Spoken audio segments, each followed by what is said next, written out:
Sir Vinod Kumar గారు, ఎట్లా ఉండబోతున్నాయి టాక్స్? ఈసారైనా సఫలమయ్యే అవకాశం ఏమైనా కనిపిస్తుందా?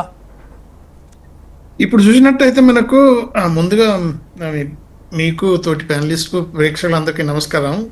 మన ట్రంప్ విషయానికి మనం వచ్చినప్పుడు అయితే అన్సర్టనిటీకి, అన్ప్రిడిక్టబిలిటీకి ఆయనే ఒక అంటే లివింగ్ ఎగ్జాంపుల్ లెక్క అయిపోయింది ఆయన. సో ఇప్పుడు మనం ఈ రోజు మార్నింగ్ ఏం మాట్లాడుతాడో, మధ్యాహ్నం ఏం మాట్లాడుతాడో, సాయంత్రం వరకు ఏమవుతుందో అంత అయోమయం ఉన్నది. కానీ ఇప్పుడు ఏదో ఒకటి తేల్చుకునే స్టేజ్ వచ్చిందని ఆయనే అంటున్నాడు. అది కూడా కరెక్టే. ఎందుకు అని అంటే స్లోలీ ఆయన అప్రూవల్స్ మన అమెరికాలో దిగజారిపోవటం వల్ల తర్వాత ఇప్పుడు మనం చూసినట్టయితే సెనెట్లో మెజారిటీ ఉన్నది కాబట్టి తను ఏం చేసినా తనను ప్రొటెక్ట్ చేస్తే సెనెట్ అనుకుంటే ఇప్పుడు సెనెట్లో కూడా సెనేటర్స్ ఎదురు తిరిగి అపోజిషన్ వచ్చేసింది. అవును సార్, కరెక్ట్. అలానే హౌస్ ఆఫ్ రిప్రజెంటేటివ్స్ లో కూడా ఆల్మోస్ట్ వచ్చేసింది. సో ఇక ఆయన అసలు 4 సంవత్సరాలు కంప్లీట్ చేస్తాడా లేదనే పద్ధతిలో వచ్చింది. ఇప్పుడు ఈ రోజు అయితే మన సిఐఏ మన ఇంటెలిజెన్స్ చీఫ్ తులసి గబ్బార్డ్ కూడా రిజైన్ చేశారు. సరే ఏదో హెల్త్ కారణాలు, హస్బెండ్ బాగలేడన్నది, కానీ అప్పటికే 4-5 క్యాబినెట్ మినిస్టర్స్ అంటే క్యాబినెట్ ర్యాంక్ ఉన్న వాళ్ళు ఎగిరిపోయారు, రిజైన్ చేసుకున్నారు. ఒక్కరిద్దరు ఈయన తీసేసుకున్నాడు. ఇవన్నీ జరుగుతున్నాయి. ఏంటంటే ట్రంప్ ఒక ఫ్రస్ట్రేషన్కి వచ్చేసిండు. ఏంటి, వెనిజువేలాలో 1 గంట లోపల మధురాను కిడ్నాప్ చేసి వెనిజువేలాను ఆక్రమించుకొని నేను president of Venezuela also declare చేసి అదంతా మనకే వస్తుంది ఆస్తి, వాళ్ళకి ఏదో ఇంత ఇచ్చేస్తాం బ్రతకనీకని చేసిన స్టేజ్లో ఏమైందంటే మెగలోమెనిక్ అయిపోయాడు. అలానే ఇరాన్ కూడా వచ్చేసి ఇలా చేసేస్తా అనుకొని దాడులు చేసేయటం అది జరిగింది. ఇప్పుడు అదే మొదటి నుంచి 2-3 సార్లు అన్నాను. ఇప్పుడు కూడా ఏంటంటే ఇరక్కపోయాను ఏం చేయాలని ఐఎంఐలో పడ్డాడు ఆయన. ఈ రోజు చూసినైతే ఆయన నార్మల్గా వీకెండ్కి ఏం చేస్తాడంటే పోయి మారలోగల్నో లేకపోతే ఇంకొక రిసార్ట్లో ఎక్కడో పోయి గోల్ఫ్ ఆడటం, రిలాక్స్ అవ్వటం, మళ్ళీ వైట్ హౌస్కి రావటం, మళ్ళీ ఏదో పని చేసుకుంటాం. కానీ ఈ రోజు అసలు అక్కడ నుంచి రిటర్నే వచ్చేసిండు ఆయన. వేరియస్ ప్లేసెస్ పోయి అసలు రిసార్ట్లకు కాదు కదా, ఇప్పుడు వార్ రూమ్లో కూర్చోవలసిన పరిస్థితి వచ్చింది. ఇంకోటి చూసినట్లయితే ఆయన కొడుకు పెళ్లికి కూడా నేను పోవట్లేదు, ఎందుకంటే ఇరాన్ కాన్ఫ్లిక్ట్ ఇంత సీరియస్ ఉంది కాబట్టి we have to take some decision అని. సో ఇవన్నీ చూస్తున్నట్టయితే తర్వాత ఆల్ సీనియర్ ఆఫీసర్స్ అంటే సివిలియన్ అంటే ఇంటెలిజెన్స్, తర్వాత డిఫెన్స్, కమాండ్ అండ్ కంట్రోల్లో ఉన్న వాళ్ళందరి వీకెండ్ అంతా క్లోజ్ అయిపోయి అందరూ అలర్ట్గా ఉన్నారు.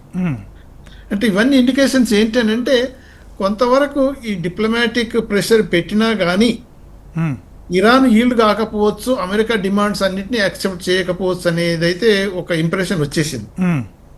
సో దానికి తోడు ఇరాన్ చెప్పినట్టే ఓకే అమెరికా అగ్రీ అయిందంటే ట్రంప్ ఇంకా ఏమన్నట్టు తలనరుకున్నంత పని అయిపోతుంది. ఇంత చేసి ఏం సాధించావని అంటారు కదా. సో దానివల్ల ఒకవేళ కాంప్రమైజ్ ఫార్ములా చేసుకొని బయటపడాలని ట్రంప్కు ఉన్నది చాలా వరకు. అలానే రీజనల్ పవర్స్ కూడా, for example Oman, Qatar, Saudi వీళ్ళందరికీ కూడా, యూఏఈ కూడా ఎలా ఉంది అని అంటే మళ్ళీ వార్ ఎస్కలేట్ అయితే ఇప్పటికే యూఏఈ అని అంటే మనం ఏమనుకున్నాం, దుబాయ్ అని అంటే ప్యారడైజ్ అని ఎర్త్ లెక్క ఫీల్ అయ్యి అక్కడ అంటే సేఫెస్ట్ ప్లేస్ అని పోయి అందరు ఇన్వెస్ట్ చేయడం మొదలు పెట్టారు ఆ ఏరియాలో. ఇప్పుడు సేఫెస్ట్ కాదు కదా, మోస్ట్ డేంజరస్ ప్లేస్ అయిపోయింది. మళ్ళీ ఆ రిప్యుటేషన్ రానికి ఎంతో టైం పడుతుంది. సో అలానే ఈ ఆయిల్, ఖతర్లో గ్యాస్ ఏదైతే ఉన్నాయో ఇన్స్టలేషన్ అన్ని దెబ్బతినిపోయి ఆల్మోస్ట్ మళ్ళీ రికూప్ గానికి బోల్డంత టైం పడుతుంది. అంటే వాళ్ళ ఎకానమీ ఎగిరిపోయింది, వాళ్ళ రిప్యుటేషన్ ఎగిరిపోయింది. సో దాంతో ఇంకా మళ్ళీ కనుక వార్ ఎస్కలేట్ అయితే ఇరాన్ ఫస్ట్ వార్నింగ్ ఏంటంటే రీజనల్ కాన్ఫ్లిక్ట్ ఎక్కువ అయిపోయి రీజనల్ అసెట్స్ ఆఫ్ అమెరికా మొత్తం నాశనం చేస్తాం అంటున్నారు. దాంతో రీజనల్ అసెట్స్ అంటే ఎవరిని కంట్రీసే కదా, గల్ఫ్ కంట్రీసే కదా. సో వీళ్ళంతా పోయి ట్రంప్తో కూడా ప్రెషర్ తెస్తున్నారు ఆగిపోవాలని. కానీ ఇరాన్ మళ్ళీ ఎట్ ద సేమ్ టైం ఏముంటుందంటే ఇప్పుడు మెయిన్ డిమాండ్స్లో అయితే ఏదో ఇప్పుడు ట్రంప్ కూడా మొదటి నుంచి అంటుంటే ఫస్ట్ థింగ్ న్యూక్లియర్ ఇష్యూ అన్నాడు. న్యూక్లియర్ ఇష్యూ అది నాన్ కాంప్రమైజ్ ఇష్యూలలో టాప్ 1లో పెట్టుకున్నాడు. దాంతో ఏమంటే no nuclear Iran, no research, no అంటే ఏమంటారంటే permanent closure of nuclear institutions. So అటువంటిప్పుడు ఇరాన్ ఏమంటుంది, నో పర్మనెంట్ క్లోజర్ ఎలా చేస్తారు? As a sovereign nation we have the international rights కదా. మాకు ఓకే న్యూక్లియర్ వెపన్స్ డెవలప్ చేయము, బట్ మాకు సివిల్ యూజ్కు మేము చేసుకునే అధికారం మాకు ఉంది కదా, అందుకని మేము యాక్సెప్ట్ చేయమనేది అది పట్టుబడుతున్నారు. మళ్ళీ దిగి వచ్చి ఏంటంటే ఓకే పర్మనెంట్ కాదు 20 years దాకా మీరు బ్యాన్ పెట్టుకోండి అన్నాడు ట్రంప్. వాళ్ళు అది కూడా అగ్రి కావట్లేదు. ఒకవేళ అగ్రి అయితే మళ్ళీ 10-year పీరియడ్కి ఏదైనా వచ్చి అంత వచ్చి ఏదైనా చేసుకోవచ్చేమో, ఎన్రిచ్మెంట్ ఆపుతారేమో, అండర్ సూపర్విజన్ ఆఫ్ ఐఏఈ ఏదైనా చేసినా చేయొచ్చేమో. కానీ యాజ్ ఆఫ్ టుడే ట్రంప్ది ఏదైతే no compromise total nuclear ban అవి అనేది ఏదైతుందో, వీళ్ళేమో నో అనేది ఏదైతుందో అక్కడ ఒక పెద్దగా అయిపోయింది ఆ ఇష్యూ. దానికి తోడు మళ్ళీ ఇప్పుడు అయింది కదా స్టేట్ ఆఫ్ హార్మజ్ ఒక పెద్ద సెకండ్ పాయింట్ అయిపోయింది. దాంట్లో కాంప్రమైజ్ కూడా కనిపించట్లేదు. అవును, ఇప్పుడు ఇరాన్ అయితే పార్లమెంట్ లోనే ఏదో ఒక బిల్ తీసుకొచ్చి దాని మీద మనం కంట్రోల్ పెట్టి దాని మీద టోల్ పెట్టేసి దాని మీద ఛార్జీలు పెట్టేసి తీసుకోవాలనే పరిస్థితికి వచ్చేసింది. అది జరగకపోవచ్చు, ఎందుకంటే ఇంటర్నేషనల్ కమ్యూనిటీ అంతా ఎగనెస్ట్ అయిపోతుంది ఇరాన్. ఎందుకనంటే వార్ బిఫోర్ 28th March కన్నా ముందు ఎలా అయితే ఉండేనో అంటే అలానే ఉండాలనేది ప్రపంచ దేశాల యొక్క ఉద్దేశం. అంటే ఇంటర్నేషనల్ కమ్యూనిటీ అంటే ఎవ్రీబడి వాంట్. దో అమెరికాని ఇప్పుడు అందరు తిడుతున్నారు, కానీ ఇరాన్ కనుక ఆల్రెడీ ఏదైతే ఇప్పుడు స్టార్ట్ చేసిందో కలెక్షన్ ఆఫ్ టూల్స్ అనేది, రిస్ట్రిక్షన్స్ ఆఫ్ ఆల్ అదర్ ఉన్నది ఇరాన్ అంటే okay state of Hormuz is not closed, open for all others except America, Israel and their only supporters ఆ లీడ్ అన్నారు. కానీ అక్కడ ఉన్న పరిస్థితి మాత్రం ఏమవుతుందంటే అందరికీ ప్రాబ్లమ్స్ వచ్చి ఉన్నాయి. కాబట్టి ఒకవేళ ఇరాన్ రియల్గా కనుక ఏది ఇంపోజింగ్ టోల్స్ స్ట్రిక్ట్గా పోయినట్టయితే వాళ్ళకి దెబ్బ. కానీ I don't think they will go to that extent and then మళ్ళీ అందరినీ ప్రపంచంలో ఉన్న అన్ని దేశాలకు వ్యతిరేకంగా అయితే పోకపోవచ్చు. కానీ అది కూడా స్టిక్కింగ్ పాయింటే.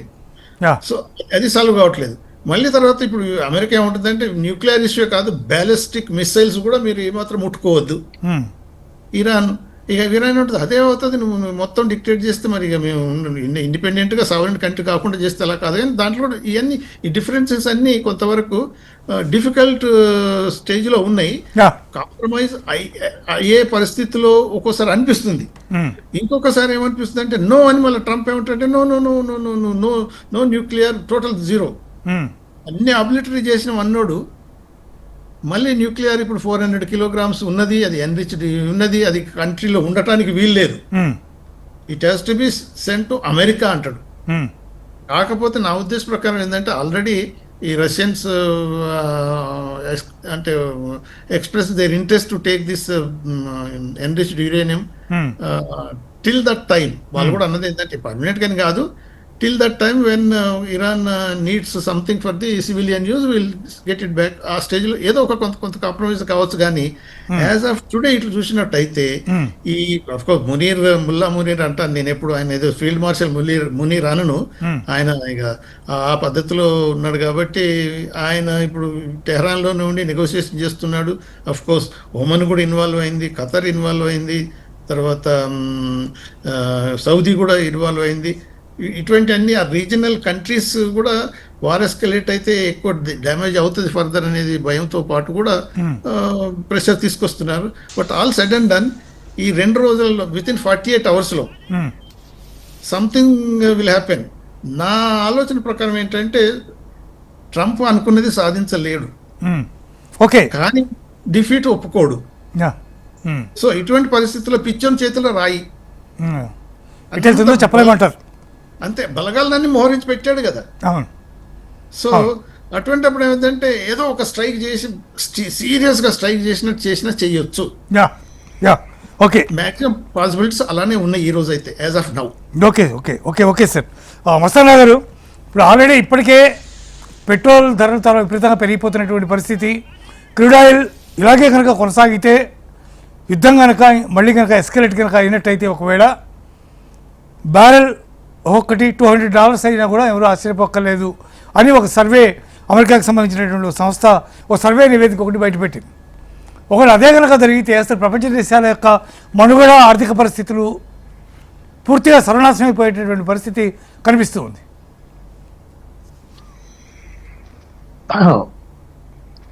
గుడ్ ఆఫ్టర్నూన్ అండి. HMTV ప్రేక్షకులకు, అనిల్ కుమార్ గారికి, మీకు, వినోద్ కుమార్ గారికి సారీ.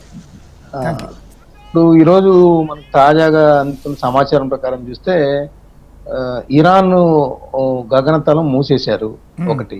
రెండోది చర్చలు కొనసాగుతున్నాయి. ఆ చర్చలకు సంబంధించి ఆసిఫ్ మునీర్ గారు పాకిస్తాన్ నుంచి వెళ్ళారు. అదేవిధంగా అక్కడ ఇరాన్ ప్రతినిధి బృందంతో చర్చలు జరుగుతున్న పరిస్థితి. మూడోది ఏంటంటే వైట్ హౌస్ దగ్గర ఉన్న డెవలప్మెంట్. అంటే ఫిబ్రవరి 28కి ముందు ఎలాంటి పరిస్థితి ఉందో అదే పరిస్థితి ఇప్పుడు కొనసాగించారండి. వీటిల్లో ఏది కూడా ఒక హార్మోజ్ జలసంధి కానీ, లేదంటే యురేనియం అంటే న్యూక్లియర్ వాటికి తయారీకి సంబంధించిన యురేనియం అప్పచెప్పడం కానీ, ఆ రెండు మాత్రమే కనిపిస్తున్నాయి. మిగతా ఎక్కడ అమెరికా కూడా ఒప్పుకోవట్లేదు. నష్టపరిహారం చెల్లిస్తామని ఎక్కడా లేదు. వాళ్ళు అది ప్రధానమైన డిమాండ్ గా చెప్తా ఉన్నారు. రెండోది అమెరికా ట్రంప్ మాటల్ని సారు వినోద్ కుమార్ గారు ఎట్లా చెప్పారో, ట్రంప్ మాటలను ఎప్పుడు నమ్మే పరిస్థితి ఉండదు. అసలు వాళ్ళంతా ఈ గ్యాప్ తీసుకుంది, అమెరికా కానీ ఇజ్రాయెల్ కానీ గ్యాప్ తీసుకుంది ఏంటంటే మళ్ళీ ఆనుపానులన్నీ గుర్తించి మళ్ళీ ఎక్కడైతే ఇరాన్ వాళ్ళ మిసైల్స్ కానీ ఇంకా యుద్ధానికి సంబంధించిన దాచిపెట్టి ఉన్నారో అవన్నీ తెలుసుకొని వాటి మీద దాడి చేస్తే తేలిగ్గా ఇరాన్ని లొంగ తీసుకోవచ్చనే ఒక దీంతోనే ఒక కుతంత్రంతో వెళ్తున్నారని ఇరాన్ ఆరోపిస్తా ఉంది. సో ఆ భయం ఇరాన్ వెంటాడుతుంది.